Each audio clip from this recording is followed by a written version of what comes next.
Devo Brown here with a look at the Academy Awards last night. D, you stayed up for the entire thing. Oh, pretty close, pretty close. I tapped out at some point, but you know, when the red carpet stuff starts at 5:40, 5:30, and the show ends at 11. That's a long viewing period. That's a full shift. Yes. That people are putting in. Like, people who have done many, many things during that time. But many awards were given out. They gave away 23 awards during the broadcast last night, and it was a big one. 97th Academy Awards happening at Dolby Theater in Los Angeles, right on Hollywood Boulevard. Conan O'Brien was your host. There's the red carpet arrivals and everything. So Hollywood's biggest night, so you get the biggest names when it comes to that, though. Conan O'Brien, the host, and you watched some of this, and what do you think? I watched up until 9 o'clock, Dave, and that's a big deal for me. I love Conan O'Brien. I'm a big fan. He's a goofy. He played safe, which I think we were saying was probably done on purpose.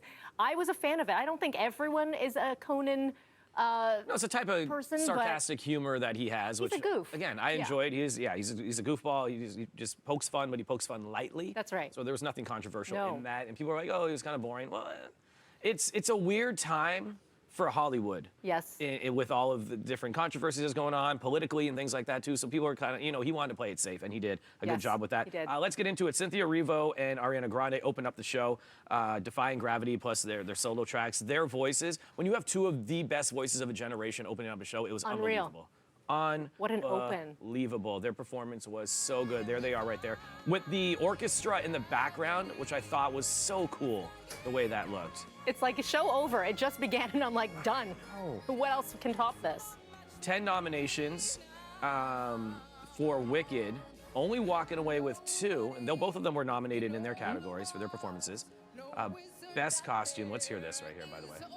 Because when she hits this last note, it is so loud. Oh, get ready.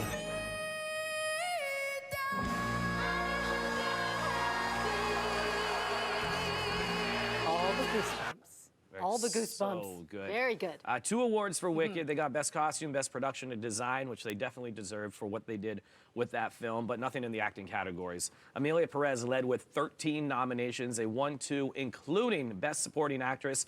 Zoe Saldana won for her role. Her speech, very emotional. Let's check it out.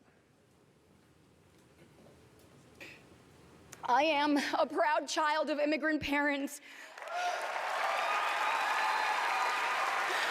with dreams and dignity and hardworking hands, and I am the first American of Dominican origin to accept an Academy Award, and I know I will not be the last. I hope. Quite a bit over award season. I remember when I spoke to her about this film, she's so passionate, and she was so involved in this film, and it meant a lot to her, especially being Spanish-speaking in the film as well. So very, very She's incredible. Incredible win for her on that. Kieran Culkin getting Best Supporting Actor for Real Pain. Best Actor went to Adrian Brody for The Brutalist. He also is the youngest actor to win an Oscar in that category, and he got this again, and here's a part of his speech last night. I pray for a healthier and a happier and a more inclusive world. And I believe if the past can teach us anything, it's a reminder to not let hate go unchecked. Yeah, there was a lot of subtle and not so subtle political statements made last night, as happens during the Oscars.